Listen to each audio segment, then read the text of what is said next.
Finally getting on the removal of stuff. I'm just going to show this that that cover is pretty waterproof. I just started pulling down. It hasn't been raining in like 3 days. Just had other stuff to do, and I want to tell you, everything in this overhead is wet. And because this is a video and we haven't figured out yet, you guys are missing how horrible it smells. It just smells mold.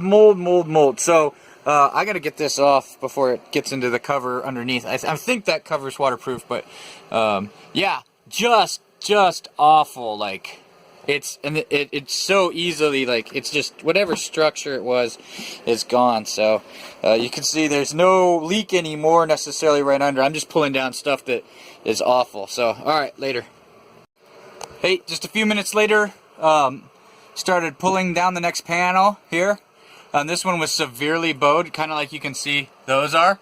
And man, it's just bowed because it was full of water. This foam paper right here was serving as kind of a cup. There's insulation in there, but just full of water. It was so full of water, like if you look up here, you can kind of see where the insulation has acted as a wicking agent. And what sucks is I have to keep going back until I get to dry stuff. And this is all just, you know, it's damp in here, and it's just crumbling because it's damp and there's moisture. But yeah, I just got to keep going back. I'm going to have to move the big stack of pillows and everything all the way to the back, because if I get to here, where you see the stuff is coming down, I'll have to stop while I repair the front, and then I'll do it again in the back to the front. So yeah, we're 2 panels in out of like 8. Okay, so finished tearing things out, and just want to walk everyone through what we have here. It's 5 o'clock-ish on Sunday. So these are the aluminum supports and the structural part that I was talking about. There's foam on top of this, and there's some paper that goes between everything. But I'm pretty much done ripping stuff out. I got too dry. I can stick my hand. The reason this is bowed back here is not from this particular leak. There were some leaks in the back that my dad fixed because the previous owner bolted some storage units on top instead of just strapping them down.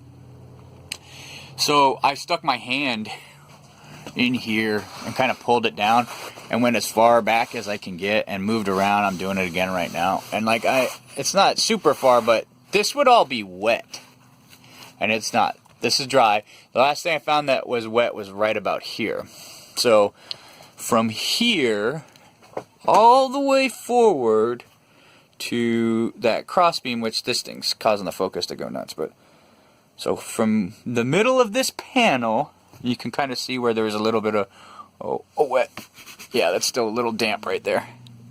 All the way to here was wet, and moreover, it wasn't just wet. There's like, it was pouring down. Like, I had to poke holes in each panel to drain them.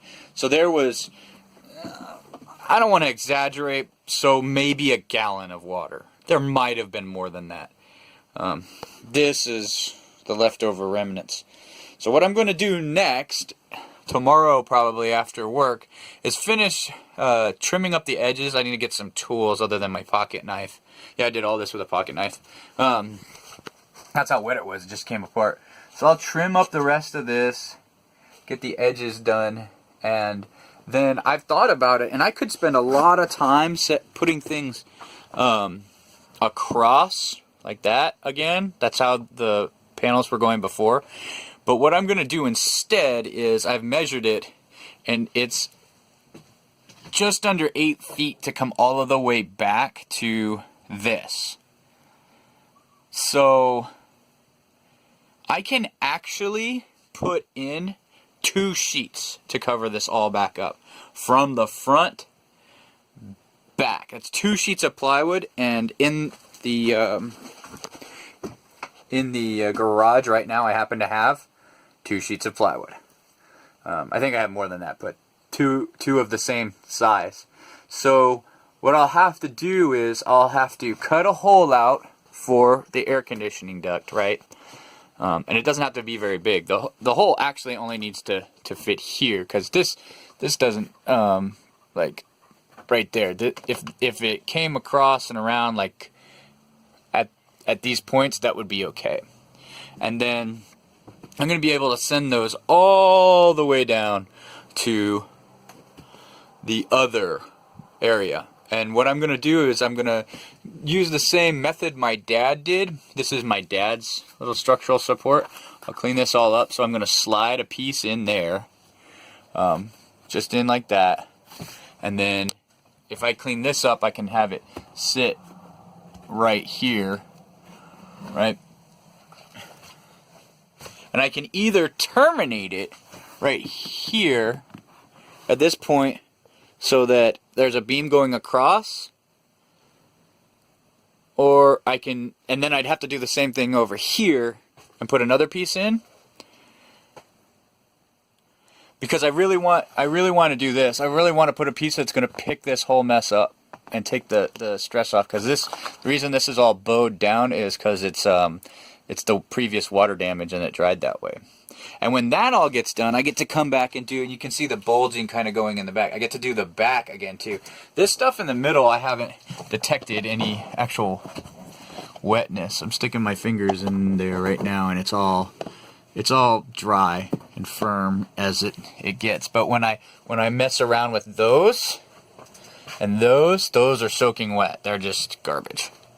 So this mess, though, I think is just going to be 2 pieces. I figure I can get that done, fit them in, and then bring them back down so that I can wrap them. I can go to the store and get headliner material and then wrap them. I am going to buy more insulation, just so everyone knows. I'm actually going to put a layer of the pink stuff, the Pink Panther. I'm going to put that all in between again like it was. I'm also going to take this time to read out some of these wires, because I think this red and white one is just a 12 volt that comes in here. It does nothing.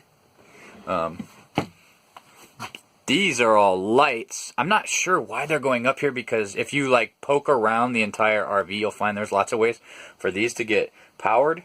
But I'd like to know what some of those are, because I want to install some more lights. That's the other thing that I was going to tell you guys. I have some of these, and this is the perfect opportunity. Right now, when you come into the RV, I have to walk around and turn everything on. I want to run a single switch with like a set of running up above running lights. We have bottom light running lights, and those are cool when we're going down the road, but I want to get a set of when we come back, when we're like actually camping out of this thing. Instead of having to turn on one light at a time as you go through, I'd like to have just a set of like 3 lights that I can turn on right there. And I actually have the LED lights too. It's not a big deal. So that's the repair. That's what's gonna go on. I'm gonna put 1, and then over here 2 3/8 plywood panel, and running across I'm going to have a couple of buttresses to hold it up, and then the air conditioning unit will also be there. I'll have to unclamp it, put this all back together, and then I'll clamp that back up. But the air conditioning unit will also kind of hold it up in the middle, so then I can turn my attention. So if I can get that done in 2 days, today's Sunday, if I can get that back in place, even if it's just back in place and unfinished by Tuesday, then I can go ahead and start on the back, because the back, I gotta move everything from the front, everything from the back, like the couch cushions and everything, up front before I pull it down, because it makes a mess. And then, if I can get that done by the end of the week, then maybe this coming weekend I can try to finish putting down the fake floor, the edge tiles, and so on and so forth. So, I mean, it's possible to live in here, almost. I need to finish a couple of things, but it's almost possible to live in here, so that just sucks. Anyway, talk to you later.